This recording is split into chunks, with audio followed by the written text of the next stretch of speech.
Hi, everybody. Welcome to the first. It's August 21st, 2024. I'm Ryan Balaji. It has been a minute. There's lots to talk about. Plenty to talk about golf, plenty to talk about life. We haven't done a show in a couple of weeks. Just first want to say thanks for hopping on, whether you're watching live stream, catch us after the fact, audio, video, however you're enjoying us. Thanks for making me part of your day. I appreciate that. So, haven't done a show in probably 2.5 weeks, live show at least. And the reason for that is travel mostly, but there's another reason too. We're working on GNN TV. We're almost to the finish line. We have what they call basically a send order in place with our partner for the TV side. They're getting everything ready to go out to our streaming services, and then once that goes out, we'll actually start GNN TV. So that little miscommunication there, unfortunately, it'll buy us a couple extra weeks of time to get everything ready. But the good news is GNN TV will be live well before the Solheim Cup, which is going to be our kind of first big event that we do live shows from. We're going to have a lineup for you of talk shows each day, and they'll expand out the course of the fall and then into 2025, but I'll be leading the way at the outset. We're going to do live versions of the other show that I will do on the GNN TV station called The Breakfast Ball. That will be live from, well, we won't call it live from, that's against Golf Channel, but they'll be live at the Solheim Cup, and then we will do the following week, basically, at the Korn Ferry Tour Championship out at French Lick, Indiana. So from French Lick, we'll be doing that as well. Then we're looking at a couple of other tournaments to do over the course of the fall, perhaps one of the LPGA, perhaps one related to the greatest of all time. So we'll leave it at that for now. We'll see what happens there. Very excited about all of that. Get that out to you, bring it to you, share it with the world. More news on that in the probably 10 days, 14 days, once we finally have everything ready on that end. Also, we're presented by friends at Swannies. Check them out, swannies.co. Use that promo code GolfNewsNet25 and save 25% off your first order. Great to have them back for another year as a big sponsor of our show. And now that you actually can see when I wear the clothes, that will be great too. So let's talk about a couple of things here. We won't rehash the last couple of weeks. We're not even going to rehash Memphis too much. But what I would like to start with actually is an article from the Financial Times. And I was reading this yesterday. I was flying home from London. So my wife is a big Taylor Swift fan. My kids love Taylor Swift. They wanted to go see Taylor Swift at the Eras Tour before the tour ended. As it turns out, it is more financially reasonable to go overseas to see Taylor Swift and buy the tickets and the airfare than to do it in the United States. It's like $2,500 to get in the door in the Indianapolis concert, which is unbelievable to me. Nowhere near that, not even close to that, to get into the doors at Wembley Stadium to go see Taylor Swift. So they went to go see her. I hung out in a pub in the Paddington area just outside of London. Had a great time. Walked around the city. We hit pretty much everything. If you want to follow my Instagram at Ryan Balaji, you can see that stuff if you want to see London things. If not, hey, I don't care. That's up to you. But so reading on the plane yesterday, we're coming back and saw this story retweeted by Amy Lynch from Golf Week and Golf Channel. And it was a story looking into the financial interests of Saudi Arabia and more specifically, the Public Investment Fund. And the Public Investment Fund's enormous portfolio. I mean, they have not the estimate in the article, I believe, was $950 billion US, which is nothing to sneeze at, obviously, nearly $1 trillion. And kind of the need, as the Crown Prince of Saudi Arabia, Mohammed bin Salman, believes, is to take some of that money that used to be just kind of doled out with a decent enough business plan and starting to have more requirements on it, not only in terms of financial return, but in terms of return to the Kingdom of Saudi Arabia. And that may mean the era of free Saudi money is over. And if not being over now, it's going to be over really soon. And that will cause a readjustment of what the Saudis invest in through the Public Investment Fund. What's left out of the story, frankly, is just as interesting as what's in it. And what's really included in it is talk of investments in a variety of things, right? The Saudis have put money in a lot of different things. They've put money into projects to try to bring tourism to Saudi Arabia. So, for example, Neom, the city that they want to build in the middle of the desert, well, not the middle of the desert, it's more like the western corner of the desert that they have. And the idea of having the line and all these different ski resort in the desert, all this stuff that costs billions upon billions of dollars, probably is going to cost trillions of dollars if it ever comes to total fruition. And that amount of money is dragging down the liquidity of the Saudi government, the liquidity of the Saudi Public Investment Fund. They've been running budget deficits for a long time. A lot of this is political stuff. I realize I'm a political geek, so I find it interesting. And budgeting geek, I find that interesting. But the bottom line to all of that is it affects golf fans one way or the other, is that they may not be as willing to put money toward things that don't have, one, a good return, and two, mean something to the people of Saudi Arabia other than dollars, right? And LIV Golf kind of fits in that. And related categories talked about in the Financial Times story include the Saudis divesting their interest in Carnival Cruise Line, which they had a pretty sizable stake in it. They got rid of that. They're working their way through trying to divest themselves of some other things, while at the same time, they still have a lot of interest in bringing sport and tourism to Saudi Arabia. So they've invested in sports stadiums. They've put a lot of money into getting WWE to come several times a year, to have UFC events, to try to host the World Cup, the FIFA World Cup in like 2034 or something like that. They're trying to kind of bring a lot of events to Saudi Arabia.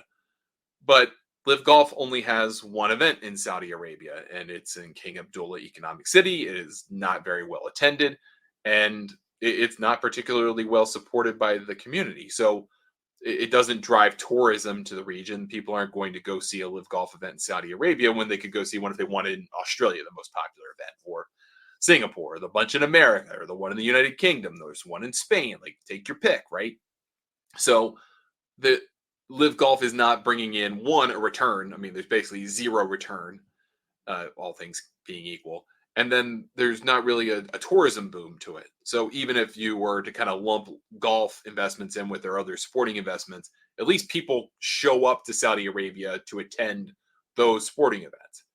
So that part of all, trying to read through all of the lines of the FT story is, okay, well, what does that mean for LIV Golf?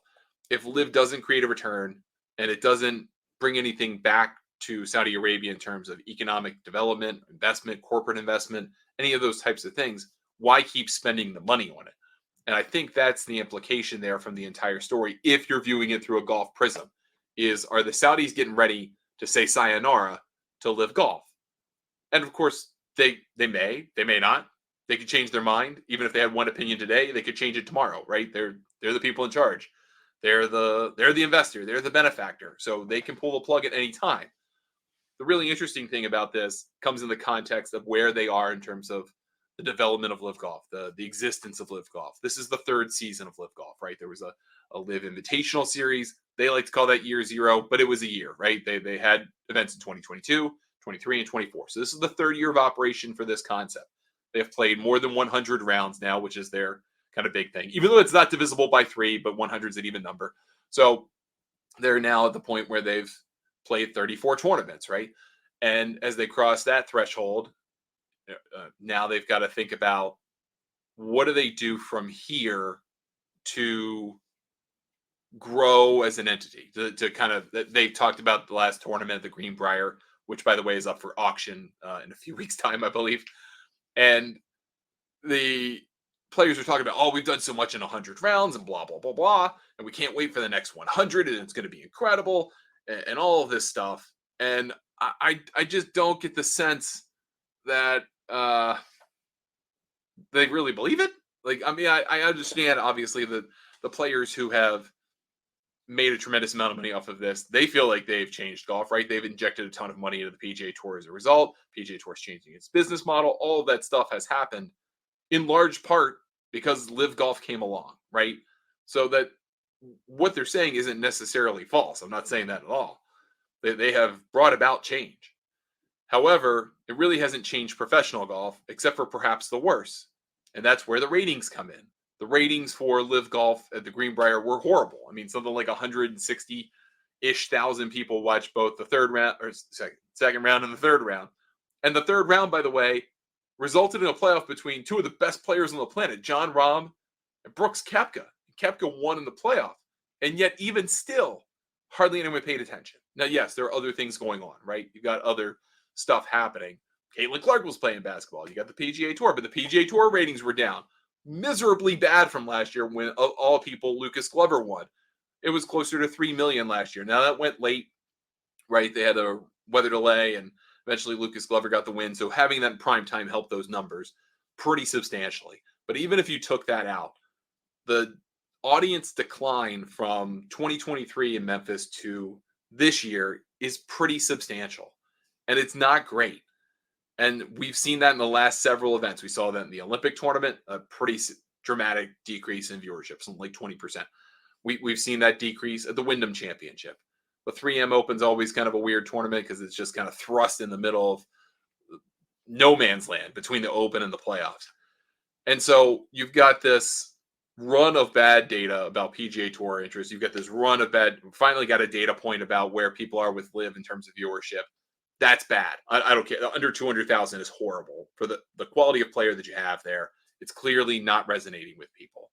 So from the FT article into this, you go, okay, well, maybe we just pull the plug on this. Like, contracts expire after this year and next year, and there's a 5-year deal out there as well. So you've got a 3-year deal, you got 4-year deals, you got 5-year deals. Well, all of those players know they're not going to be able to re-sign with LIV for nearly the same amount of money that they did in the first place by taking the lead. In fact, it might even be, I'm guessing this, but let's just say 25% of the money. Might even be way less than that. They might just say, okay, you can sign to continue to play, or we'll just go find other people.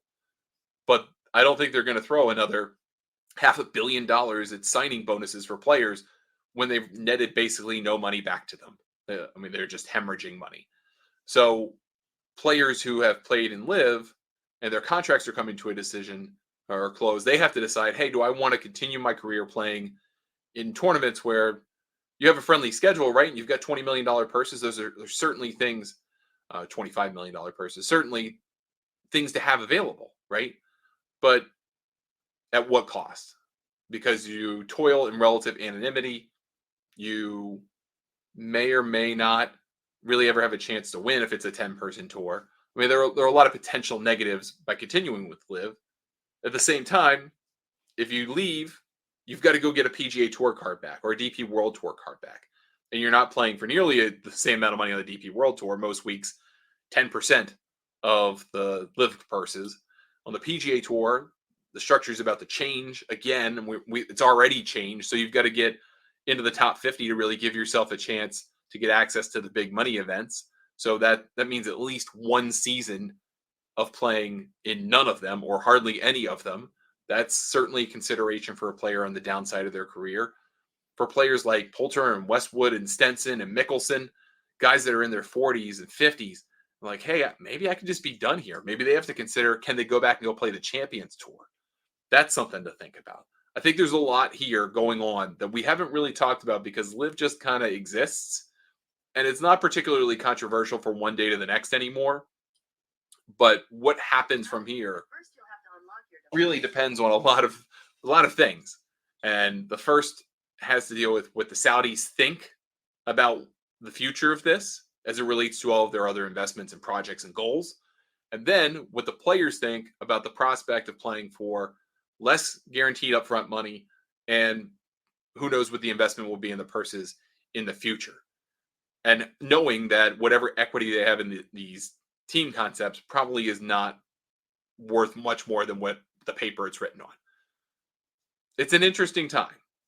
Now, as I say that, the PGA Tour sounds like it's about to change again.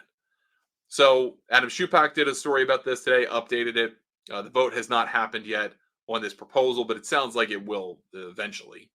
It may not happen today, but it could happen soon. And that is the story of a coming change to the PGA Tour eligibility rules and what that means to the notion of an all-exempt tour. Now, this started to kind of trickle out in March, thanks to Wyndham Clark and Rory McIlroy and some other players to a degree. Kind of talked about wanting to have fewer players on the PGA Tour, wanting to have fewer exempt players on the PGA Tour, fully exempt at least, and having smaller fields. And it sounds like we're going down that path. And that's not going to happen for next year because the schedule's already been released. The fall's already been set up. It's too late to do anything for 2025. However, it does sound like there's going to be a substantial change in the number of totally exempt players on the PGA Tour.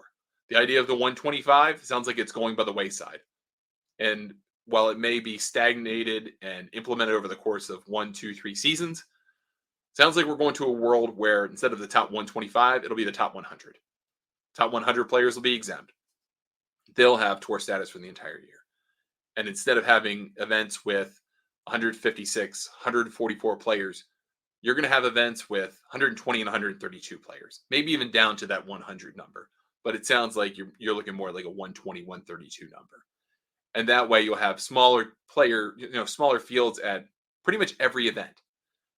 And the reason for that is a couple of different things. One, there's a lot of bloat, right? I mean, no offense to players who are 101st to 125th on the PGA Tour. It is incredible what you've accomplished, and you are a remarkable player to have done that. However, those players don't draw. And what we have also seen this year in particular is a lot of Korn Ferry Tour players who got their cards this past year through the Korn Ferry Tour Championship really struggled to keep status this year. So there's a lot of flux, which means if there's a lot of flux, why are you going to allow those players to continue to be fully exempt or even kind of scrape at it if they're going to struggle? And that's not a knock on the Korn Ferry Tour at all. That's just the reality of it. So you could still have, 30 players who come in through the Korn Ferry Tour. They're not fully exempt. They have some kind of status category. You got 100 fully exempt players because they're not subject to reshuffle. And then you go from there, right? And you're still going to have plenty of players to play. You're still going to have plenty of opportunities to play. Just the way that you have access to a fully exempt card is going to change. Now, the thing that I thought was most interesting, what Adam wrote, is this insinuation that if they go to a tour with smaller fields, right, 120, 132, instead of 144 and 156, and you have 100 exempt players, there may be a world where the signature events have more players in them. Instead of having 70 players, and now they're trying to have 78 at a minimum, maybe you have those events have 90 players in them. You get most of the exempt players in, or 100 players, whatever. But you bring in more opportunities for the fully exempt tour to qualify for those signature events. What I would volley back with is to say, all right, if you qualify for the playoffs, you could get in, let's say, every signature event that's not a player invitational and the Century. So let's say you got into the top 70, you get into the Travelers, the Heritage, the new championship in Charlotte, the Truist, the new name for the Wells Fargo, except it's going to be in Philadelphia next year. Those tournaments, you're going to get in them, right? But you won't get into the Century. That's for the top 50. You won't get in Tigers, Jacks, or Arnie's tournament. That's for the top 50. Like you limit it pretty hard. And then you have your different criteria for that to get to 78 players or something like that. And then you have your cutoff for the playoffs. But that 70 still means that's still a big number. But what you turn the Wyndham Championship to instead is not the cutoff for the playoffs. I mean, that it will be that, but it will also turn into a more dramatic cutoff for the fully exempt. Maybe you do something like that. I don't know. Or you turn the fall into, okay, we've got 70 players. Now you're playing for 30 spots. Maybe you do that. So you have 30 spots that are fully exempt through the fall. And you just kind of maybe start brand new. I don't know. But there are a lot of different ways to do that. I think this is the right thing for a variety of reasons. One, economic, right? Two, pace of play. You have these 144 and 156 player tournaments that often fail to get rounds done in rounds 1 and 2 because there are too many players, they play too slow, and then it spills over and it just creates a backlog of problems and operational logistical issues. You can eliminate those by just having fewer players in the field. And no offense to the players that would miss out on those starts, but from the fan perspective, you probably won't notice a lot of them. So get a little bit crueler, get a little bit tougher. Maybe take some of that SSG money and invest it into the Korn Ferry Tour. Have those purses be worth more like $2 million every week. So for the players who don't have access, they still have access to an event where they could win $360,000 at the end of the week. That would be a good thing, right? I think that would be a good thing. Then you have $3 million tournaments for the Corn Ferry Tour finals. Like, just double the money across the schedule. We're talking chump change here relative to that $3 billion potential SSG investment, right? Do that. You shore up the Corn Ferry Tour. Good thing there. You make the PGA Tour smaller, more appealing. That's a good thing there. I think those are beneficial investments, beneficial changes to everybody, except, unfortunately, the people who kind of get cut out of that. I think that's better for the product. That all said, the FedEx Cup playoffs need fixing. And we have talked about this quite literally every year since the FedEx Cup started in 2007, and Tiger Woods could win the FedEx Cup without even basically playing the Tour Championship.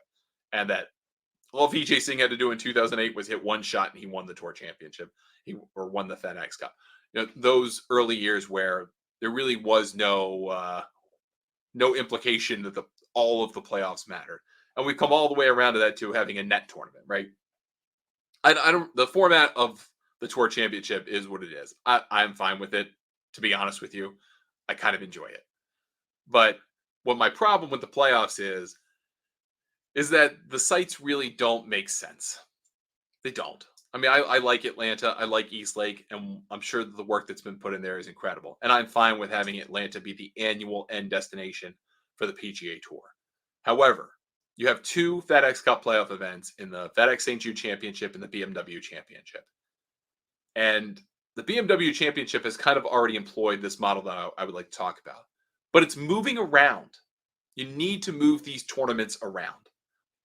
There are a lot of gripes from people in the online golf community and X and other places. I go, I can't believe the PGA Tour isn't in New York, Boston, or Chicago every single year. And you are absolutely right. Those are incredible golf cities with tremendous support. And the PGA Tour has basically abdicated any sense of having a presence in the northeastern part of the United States. I would throw DC into there to a degree, but the BMW has been going to Baltimore, went, 3 years ago? It will come back next year. Can't wait to have it. It's going to be awesome.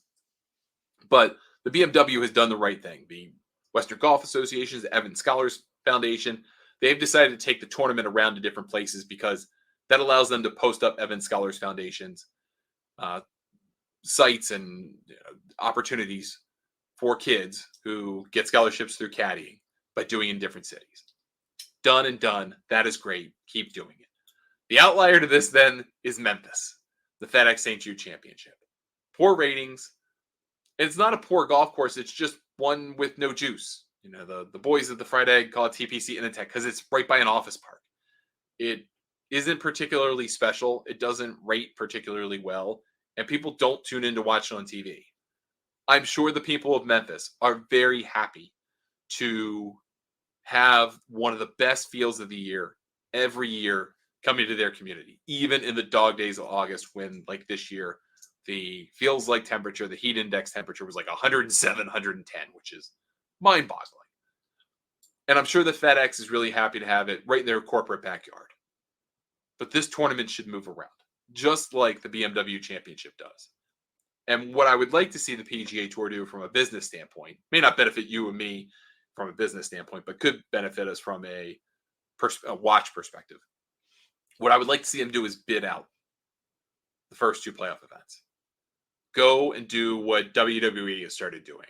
They have started to go to municipalities and say, hey, we want to have WrestleMania here. We want to have the Royal Rumble here. We want to have Hot SummerSlam or Hot WrestleMania, which is SummerSlam, here. What can you give us in terms of resources that we can bring our big events to you?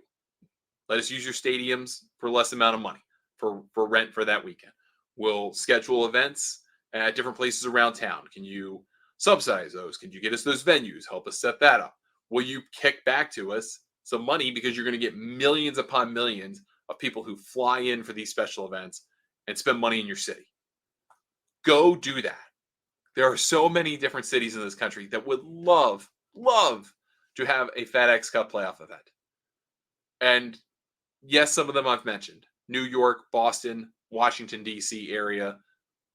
Certainly Chicago, Minneapolis, even though they've got a regular one. Atlanta has the home of the playoffs. What about Dallas? What about Houston?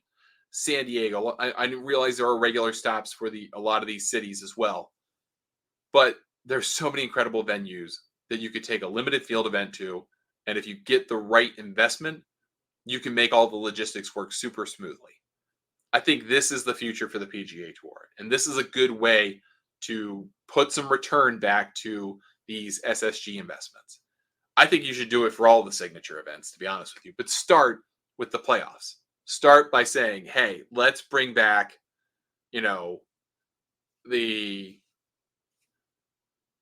let's bring back this idea that we can move this thing around like a major. And I think they teased that at some point in the past and then just never really got going with it. And they kind of fought between having tournaments in the playoffs that were rooted somewhere, like the New York, New Jersey events. And they wanted to move those from venues, but not from city to city. You had the Boston event that was always at TPC Boston, which, whatever. And then you had the BMW, which was like, all right, well, we'll be in Chicago and somewhere else. Well, now that's not the case. That's everywhere else. And then you've had Atlanta. I think if you do this right, you can not only make a lot of money in your new for-profit business, but you can also raise a lot of money for local communities. You can also serve fans who don't normally get to see the PGA Tour year to year. I think this could be a win for everybody. It would be a pretty simple thing to do, right?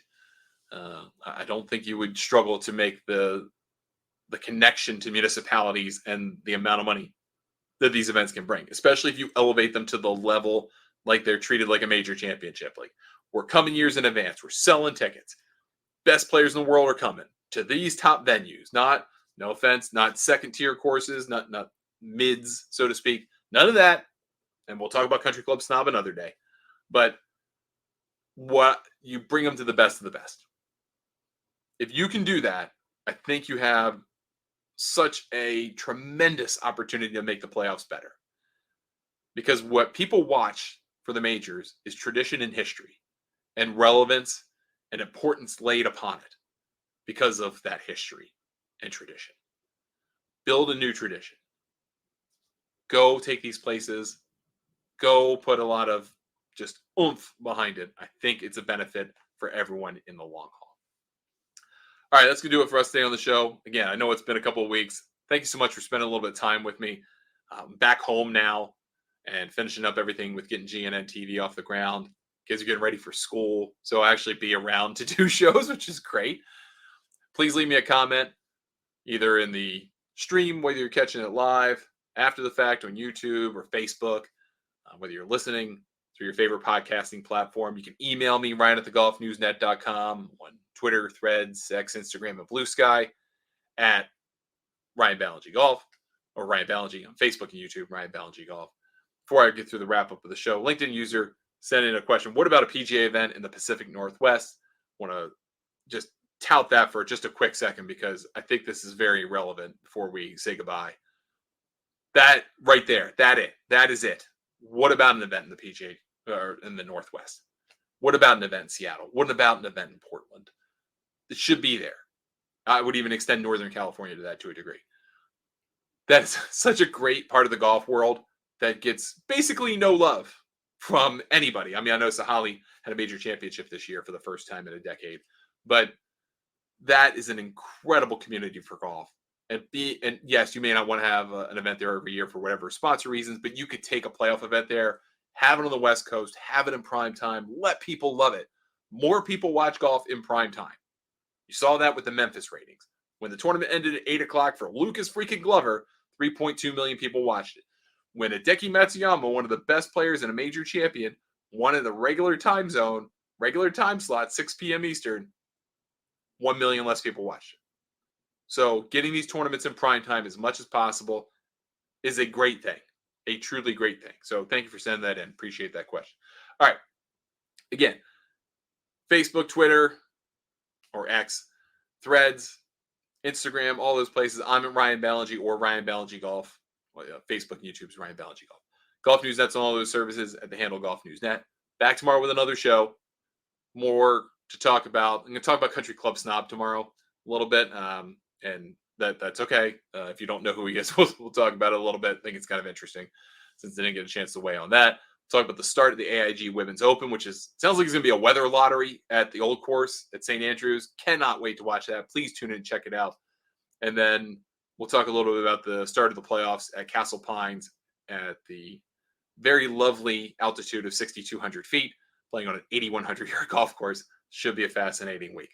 Thanks so much for spending some time with me. We will talk to you next time on 2 Off the First. Have a good one, everybody.